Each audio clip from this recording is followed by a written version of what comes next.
Hey y'all, this is the Twin Rivers Music Scene podcast with your host Madison and Reed. We're here to highlight local and upcoming musicians in and around New Braunfels, Texas. We believe the Texas and Americana music scene is what truly makes this town special, and we are so excited to provide a platform for y'all to hear straight from the artists themselves. We hope y'all enjoy the Twin Rivers Music Scene podcast and stay tuned for more interviews posted every other Friday.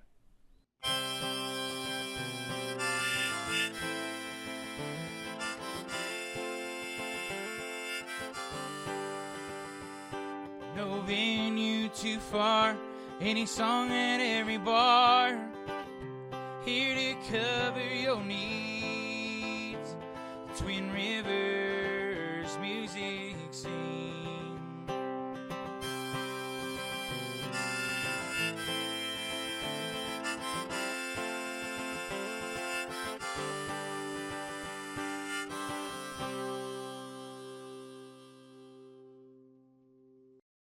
Our next guest is a singer-songwriter who perfectly blends Texas country grit with heartfelt, introspective storytelling. He is making waves in the Texas country scene, combining classic red dirt roots with a fresh, modern edge. A true songwriter at heart, he brings his stories to life with raw honesty, catchy hooks, and a high-energy stage presence that captivates audiences from the very first note. Known for his relentless drive and authentic lyrics, he has been steadily building a devoted following across Texas dance halls, honky-tonks, and festival stages. We're thrilled to welcome Palmer Anthony to the Twin Rivers Music Scene podcast. How's it going? Thank y'all for having me. I loved watching you try not to smile when she was saying all that stuff.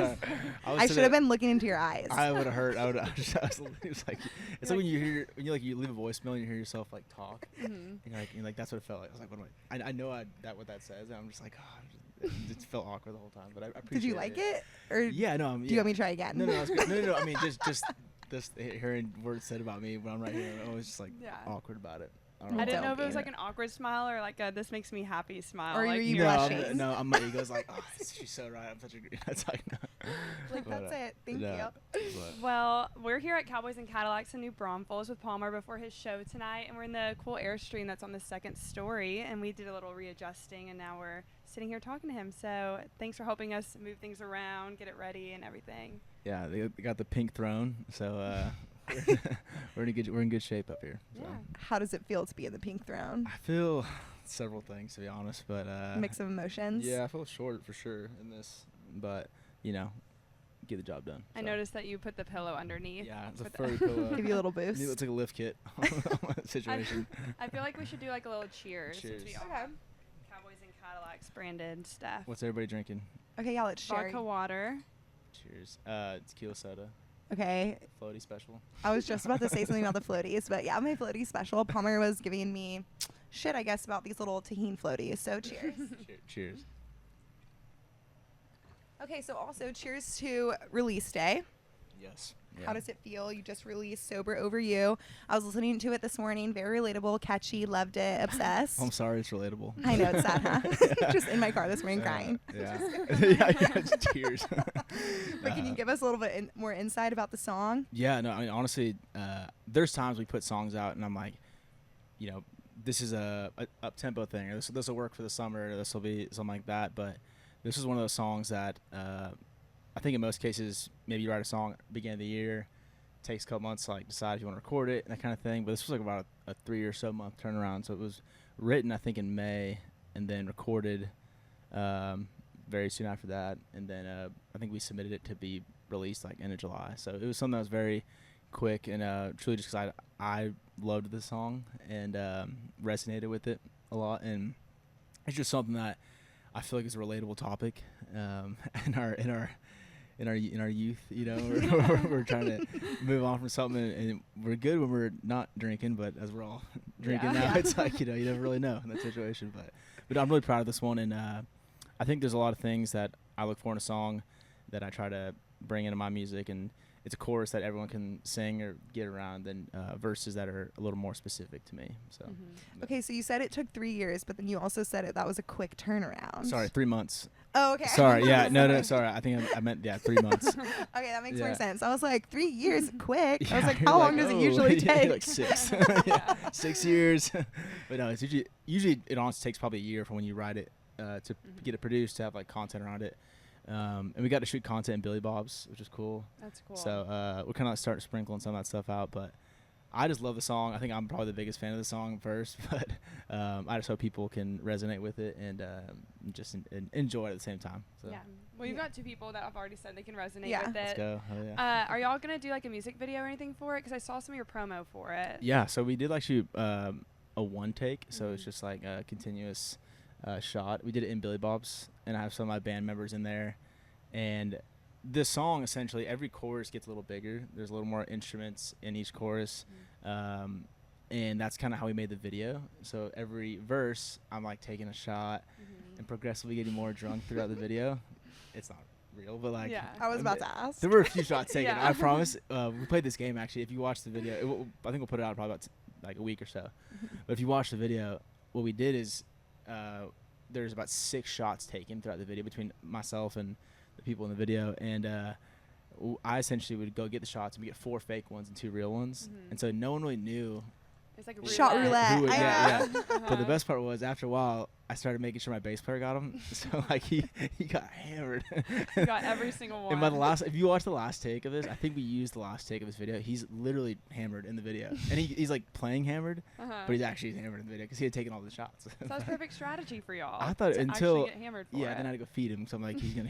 You're like, here's a he's pizza. yeah, I was like, we're gonna have you sit down for a little bit. But, yeah, that'll come out I think about a week or so, and yeah, I'm literally just trying to make the song come to life, and not just do some lip sync thing, which is I've done before. I've done plenty of stuff, but this is more. There's parts of the video that are lip synced, but for the most part, it's trying to show this character who's was good at the first part of the video, and now it's really going through it at the end. So, but yeah. Awesome. I love that. It's exciting. And so you were telling us you came down from Fort Worth today, and AKA Cowtown. Is that what it's Cowtown. called? Yeah. Tell us Cowtown. more about Cowtown, how much you love it, what the music scene is like there. Yeah, I love Fort Worth. I personally love it. I mean, we can get like textbook here. It's like geographically, it's a very central place to travel. We play shows in Colorado this year. We play shows in all the way up to like Wyoming and Montana, and so like that's closer. But then I also compare a lot to Nashville because a lot of our friends live in Nashville, that kind of stuff, and that's a little more east. So there are times when it's closer, but I just love how central it is, But as far as like the atmosphere there is a good scene. I think a lot of places are shifting. Honestly, there's a lot more stuff down here right now in New Braunfels and San Marcos and that kind of stuff. But there's still a good crop of people, that are the DFW based. I personally love Fort Worth because I feel I can really check out there sometimes, and there's places to kind of go, like just be quiet and that kind of thing. Well, that's important. For me, it is. I think, I really enjoy it. Clocking in and clocking out sometimes. Yeah. But I just love. Honestly, I like on the stockyards and hanging out and everything, and I don't know. It just feels like the homiest place. So I've lived in like 5 or 6 places, and I lived in Austin for a little bit, and I lived in Nashville for a couple of years, that kind of thing. So the Fort Worth's always been good, and just kind of feels the homiest right now. So you're originally from California, correct? I grew up there for a good chunk. Yeah. Okay. When did you move to Texas? My late teens. Okay. And Yeah. so how, like moving from California to Texas, because I know you built your career in Texas, how was that move like a big impact on your career musically? Yeah, I mean, I grew up in a really small town, about 3 hours north of San Francisco. So it's kind of hard to picture, but you picture California like, like a little, we'll call it like a L. I don't know. Let's go with it. I essentially lived in like the Lubbock of California. Okay. So I lived very far at the top of the state, 12 hours from Los Angeles, like at 3 from San Francisco. And where I live now is less country than where I lived in California, if that makes sense. And so there wasn't really a difference as far as like culture goes. Same kind of people, but there wasn't a music scene where I was living there. I think the nearest venue was like 2 hours away. So it wasn't like, and it wasn't for country. There wasn't really country music. There's a lot of like Green Day was kind of from that area, and then I think the only country act to come from my area was John Party, Mm-hmm. and that was kind Love of him. yeah. So how did you find your country sound then? My dad, he actually, it sounds like old school, but he had cassette tapes, and he was big on the Bakersfield sound, so it was like Buck Owens and Dwight Yoakam and Merle Haggard and that kind of stuff, and I would kind of hear those songs and played, but I was actually, so I played baseball for 1 year in college in Southern California, and I'd never been to a concert my entire life. We didn't have a venue near us, and so I didn't play music in high school or anything. Mm-hmm. I kind of had I knew how to play a chord or two on guitar, you know, and try to impress people. But did you know that you could sing, like No. when you were singing along to the radio? You know, and it's funny. stuff? I didn't sing on radio. I really, I did 1 year of choir, or it was called like vocal ensemble, Mm-hmm. and I was like the bass in there. Like I wasn't like actually singing. I was like boom, boom, boom. Like it was like that. And then so I didn't like. I wasn't like hell yeah, that's pretty good. Yeah. And I was like this is an elective, and check that off. And then so I did that, and that was. But the first concert I ever went to, I was in school at UC Santa Barbara in Southern California, and I went up to San Luis Obispo, and it's cool because I recently put out a song that I wrote with Randy Rogers, but the first concert I went to my entire life was Randy Rogers, and the opener was Cody Johnson. So Oh, cool. that was one of those things, like I was like for some reason obsessed with Texas country. I'd never listened to that kind of music on purpose. It was more of like in the background kind of thing, and music in general. I liked R&B and hip hop, and like I think my first CDs. Someone asked me this the other day, like, "What's your first CD?" It was a Chris Brown. Like it was like Love. like Run It. It was like, you know, and I was like, hell. You're like, this is awesome. Usher. My dad got so mad. I had Usher like Confessions in my like. And I was like, Like, "These are what my is You this?" need to confessions, start my thoughts, covering and all that good stuff." song. Yeah. We used to. Yeah, I was like, you know that like Mario. You know, maybe you should let me love you. Oh Yeah, yeah. yeah. I love It's that like that song. kind of thing. Yeah. That's Madison knows every word to Afro Man. It's so impressive. Oh. Like she can kill it on It's karaoke. a red flag. This isn't about me, yeah, guys. yeah. But if you want to hear it. But here we go. Just Yeah. kidding. But no, I mean honestly, it was right about then, and Rogers was like, "Man, this is so cool," and I didn't really like my major a whole lot, or like where it was kind of headed, and they just packed up, and after I actually graduated early, and then I just left. And just went straight to Fort Worth. So I went to Lubbock for a little bit, Okay. and then I went to Nashville for a little bit, and then back to Texas, and then I've been I guess full time in Texas for about Her face, she was so shocked. She was shocked. Full time in Texas, I guess from 2018, I think, something like that. Mhm. So, I really like did all my 20s here, I guess, you know, Mhm. and but no, I mean I love it, and no, it's been cool. And I think that this scene just felt like what I wanted to do as far as like the touring base, as far as the music that was coming out of here, and I think that's just what I was drawn to the most. Yeah. I did 2 years in Nashville, and it just I wasn't writing the things that I think made sense there, and so but yeah.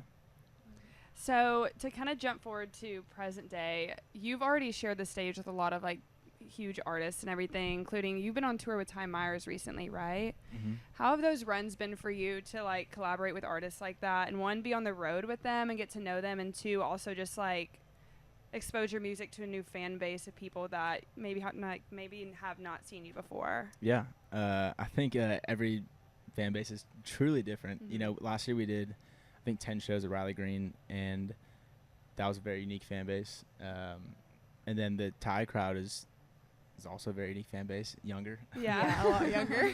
I've never felt so old my entire life, but in a way that's the energy is pretty unmatched at his shows.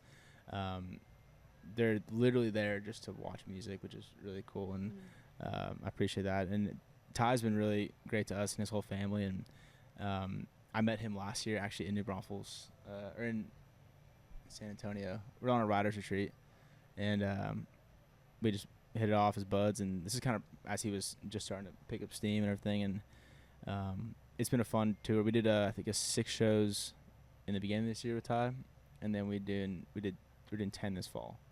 So we've already done 4, I think, so we have like 6 left, but it's been cool and it's been fun, and you know, for us is Texas, Oklahoma, we try our best to headline the smaller markets, that kind of thing, and then but artists like Ty and Riley and all those people have helped us kind of get to places that we haven't been to before. We played in Minnesota recently, and the accents were cracking me up. Just like, oh yeah, like you gotta come back up to Minnesota, eh? And I'm like, God. It's like Canadian at that point. Oh, 100%. Yeah. No, it was crazy, and everyone's like, we don't have Canadian, we don't have accents. I'm like, y'all have accents. Like it's pretty crazy, but stuff like that's cool. And then we're playing in Florida in 2 weeks. So it'll be our first time playing in Florida, so with Ty, and just stuff like that is really good for us because we'll try to come back in a 6 months or so and try to go back to those and play the smaller venue in the area and just keep spreading. But just getting out of this market is important and growing it elsewhere. So those kind of shows help us out a lot. What's been a memorable show that you've had that's like either like just a really surreal experience or a really funny one? I can do both if you want. But there was, I think the biggest crowd we played for was end of last year in Missouri with Riley Green. It was like 10,000 people, and that was crazy. And that was one of those where you can't even see the kind of the back of it, and you just got to pretend that no one's there, and just do your thing. But that was a crazy show. And this crazy part was we're playing and there's like big catwalk, and I'm like walking out there and strutting or down. I didn't want to call it, but you were strutting. You were strutting. I was yeah. strutting. I'm not gonna lie. But then my tour manager comes in my ears and he's like, "Hey, there's a huge fight right next to you." And I was like, "Oh," I didn't even see these guys just brawling. And so I had to be like, "Hey, stop, whatever," and get security. But Like this was on stage? yeah, I was just like blind to it. I didn't You're like, y'all are ruining my moment right No, now. dude. Like, Stop. I was like, yeah. I was like, oh shit. I was like, but no, and there's been a couple times that was a big lesson learned about not looking straight out and looking more like around. here. Yeah. Yeah. Because there's been some times, I think, even in the past couple weeks on the Thai shows where people are like passing out and stuff, and you got to kind of just people will like get their flashlights out and be like, hey, Yeah. and stop and get them help and that kind of thing. But I hope everyone hydrates. Everyone needs to start drinking more water. Announcement. It's always Everybody girls, hydrate. by the way. But it's just Okay, whoa, Yeah. don't look at us. dude, there's no way you guys are not dehydrated right now.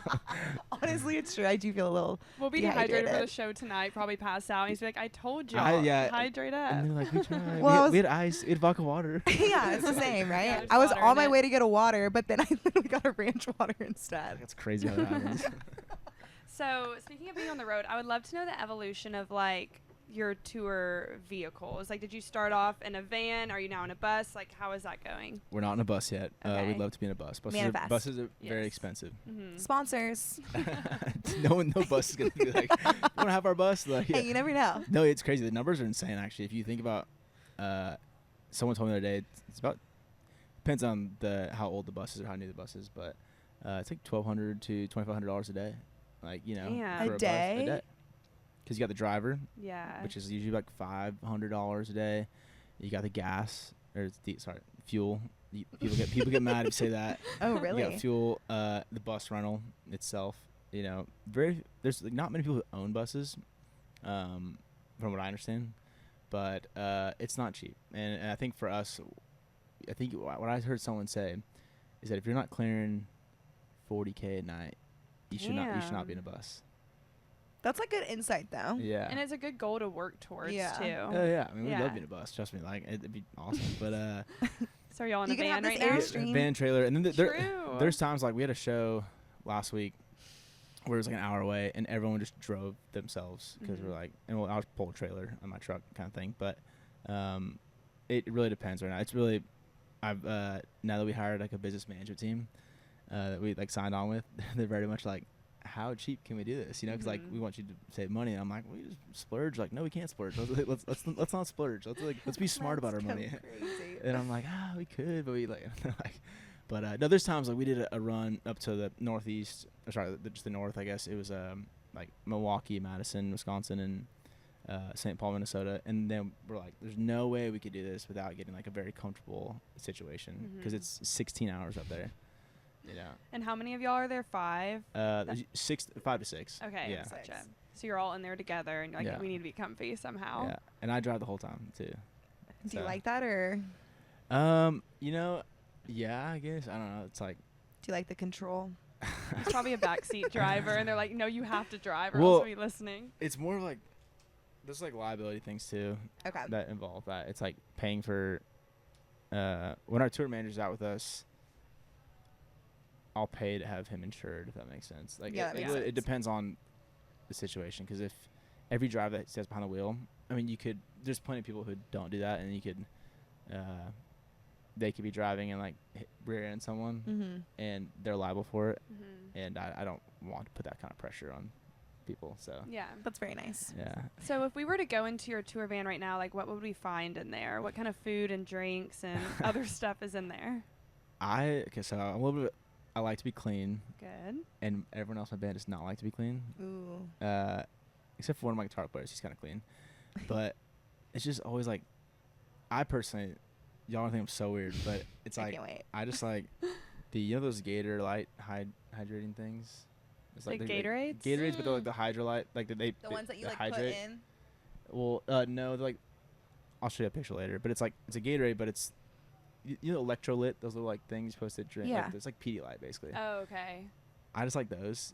Because I like to just try to stay as hydrated as possible. Back to my hydration. Well, I've learned this too. Is like, so I go to Nashville almost every week right now, and I write Monday through Wednesday. Or this week I was there till Thursday writing, so I'm singing all 4 days, and then we'll play Friday, Saturday, and I'll do that. I have 1 day off of not doing vocal things, and if I'm not hydrating, this like my voice will be gone like so quick. And I used to like. There's been times I've played shows and I'm like, like it's and it just I feel bad because it just doesn't sound good and it doesn't. No one's paying for that, so I've been really good about my van or my wherever we're driving where it's like I've got waters or and I had those like only what you need protein shakes. Oh yeah. so douchey when I'm about to say like gum. As you're sitting in a pink chair. Yeah, I know. I'm like, yeah, I didn't think about it. Just protein shakes and Just a little flex. no, I mean, I actually don't like. I'm the worst. I eat like midnight every night. What are you eating? Like Whataburger. Nice. What's your order? I get a double hamburger, no cheese, add jalapenos. Love a good and jalapeno. Jalapeno. I wouldn't call it that. Are you? But that's okay.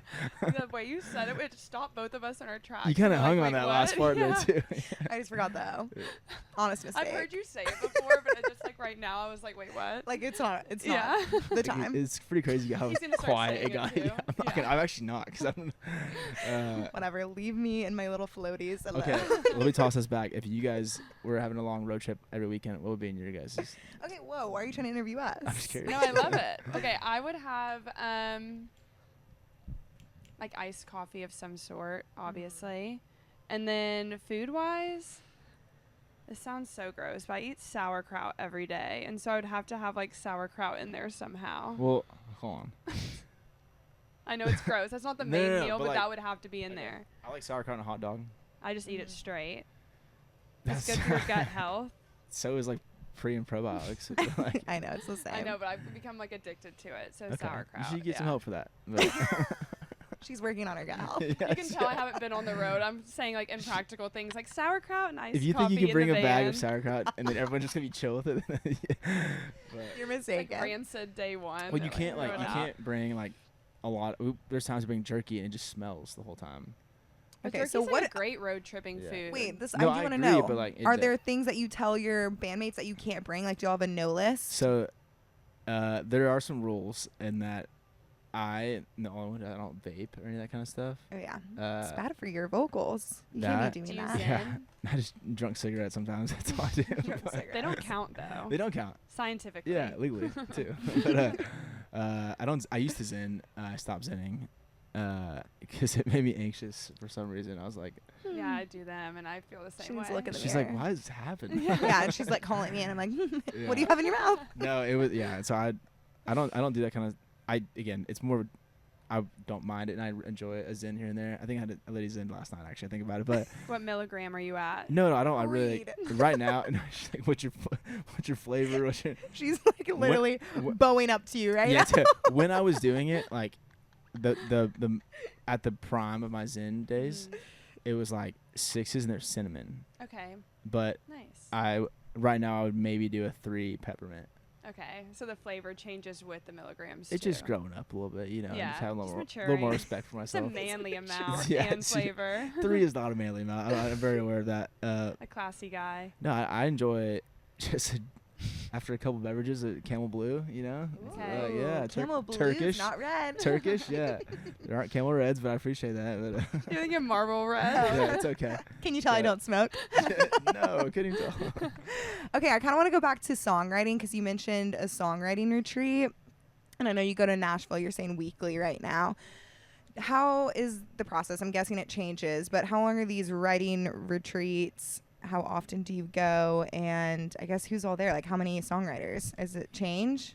The retreats are, I would say, once or twice a year. Okay. And that's kind of something got lucky and I signed a publishing deal about a year ago with Warner Chapel in Nashville, and that has truly been life changing for me because they schedule my rides and have gotten to do a lot of cool rides with people that are, you know, have a lot of big songs, that kind of stuff, and that has just definitely elevated definitely the quantity, but also the quality of the quantity. If that makes sense.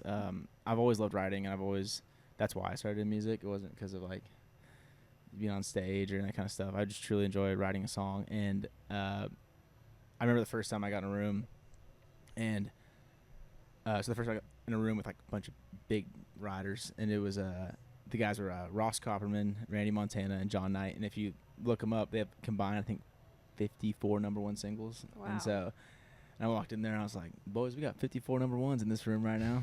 And I didn't bring a single one. Like, but, Oh, they're going to be like, we're about to make it 52. no. Subtract 2.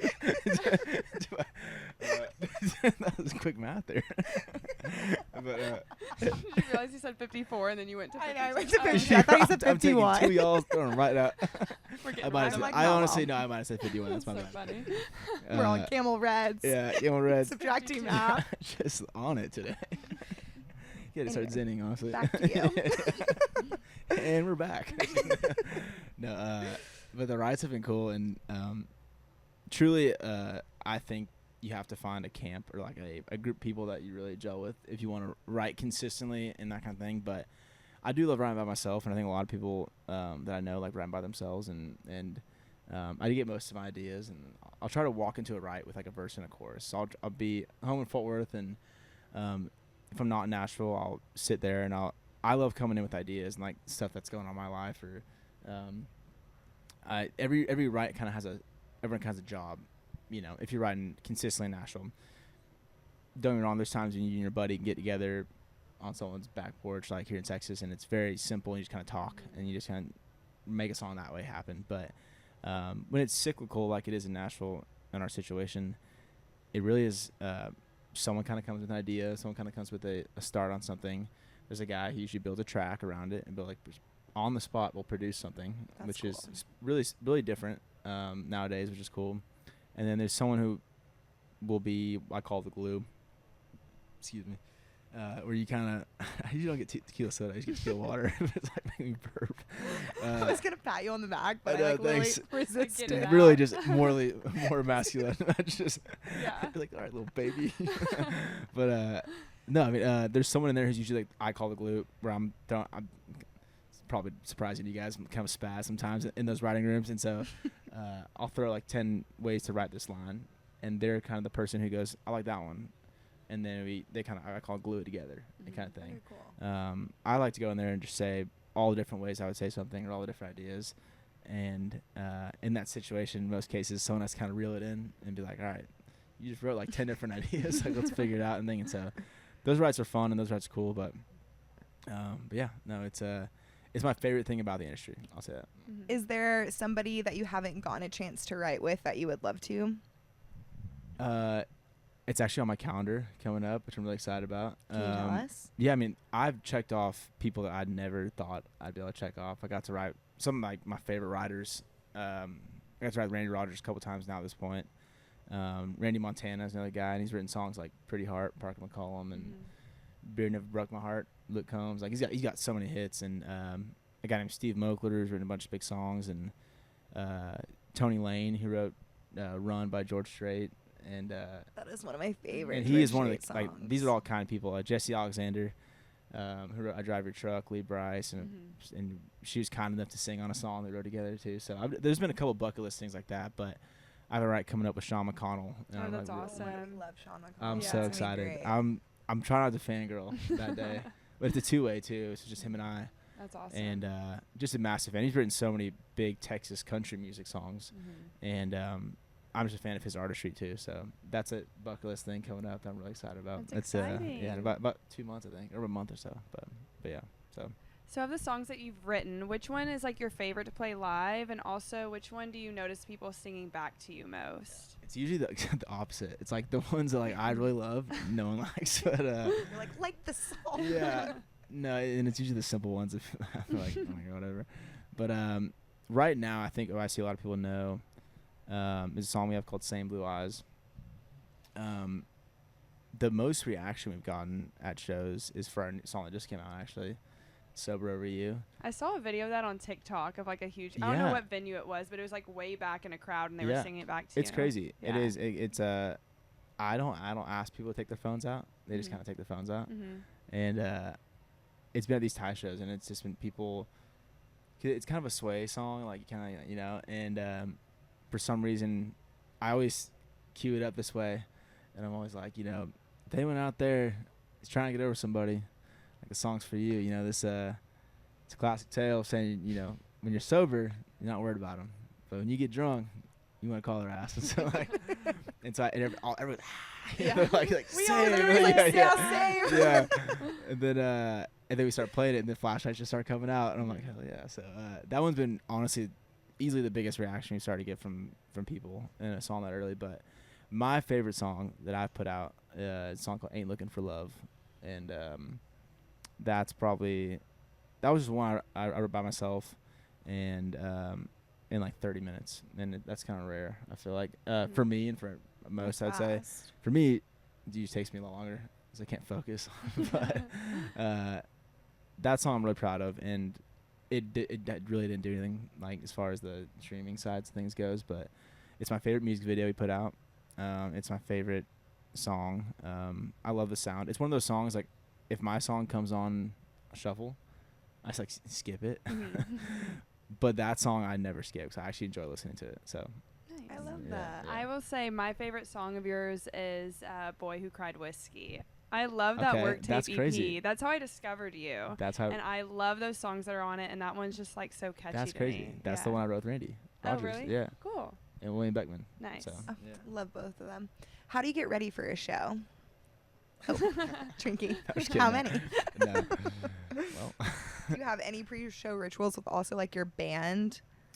I usually lately, what I tell them is just be present, and that's kind of a thing that I've been starting to say to them. I It's like that. We say 5 or 5,000. That's one thing we say too.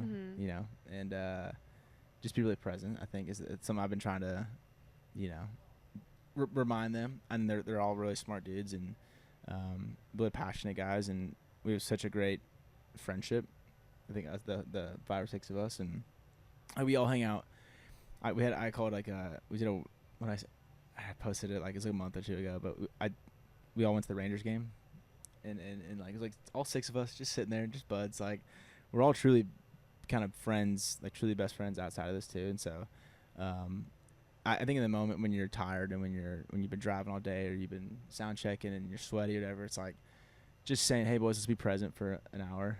It's like, I always say there's someone out here that might really need you guys to be happy tonight on stage. And so because there's once in like every 10 shows you get someone who's like, I didn't even heard you guys before, but I kind of needed y'all tonight. Mhm. And I'm like, that is like way cooler than anything. So I think that I say be present, and we obviously take a shot or two here and there on the bigger shows kind of thing. Yeah. But yeah, I think just be present, and we always say 5 or 5,000, same show. So Nice. I love that. That's like a good reminder because, like you said, it's kind of like I feel like sometimes you're traveling, you're exhausted, and you kind of just get lost in the shuffle. And at the end of the day, Mhm. 5 or 5,000. Yeah. Yes. no, I think I just feel like very blessed to get to do this, and I think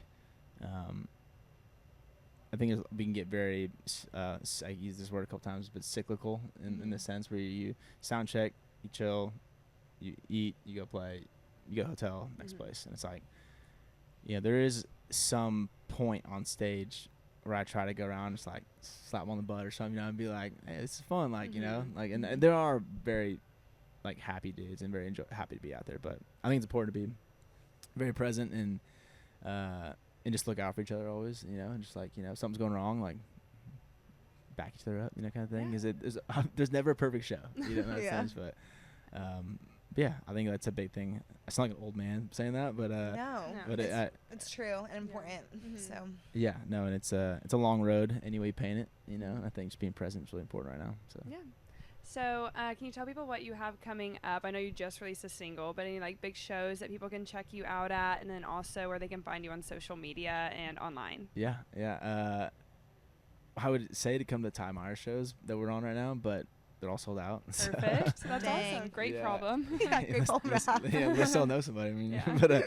but we have some really cool shows, and hopefully, people come out who already have tickets. But we're making our first run to Florida in 2 weeks with Ty, and then next week we're actually in Missouri and Kansas with Ty, and besides that, we're actually being out in Hidalgo, Texas.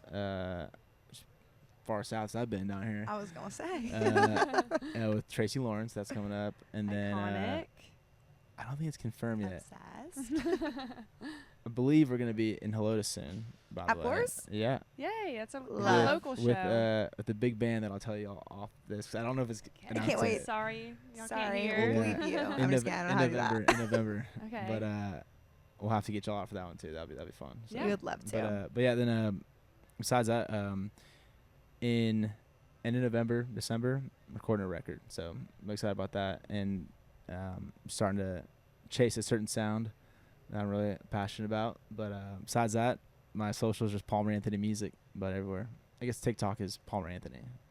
Because there's a guy Who's out the guy? there. There's a guy out there. Talk to him. He has 14 followers, and he has Palmer Anthony on Instagram. You're like, delete it so he can have I've it. reported him so many times. Really? Yeah. And I'm like, this guy's not doing anything.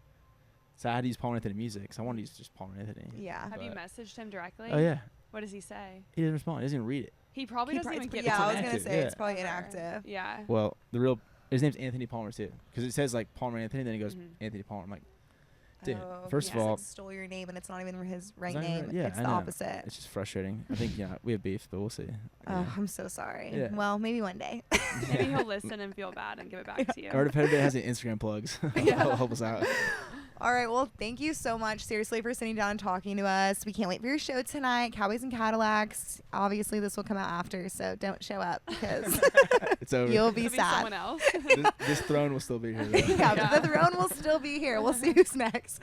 All right. Thanks again. This has been the Twin Rivers Music Scene Podcast with your hosts, Madison and Reed, and our guest, Palmer Anthony. Hook 'em. I should have said Anthony Palmer. Also, gig 'em. Yeah.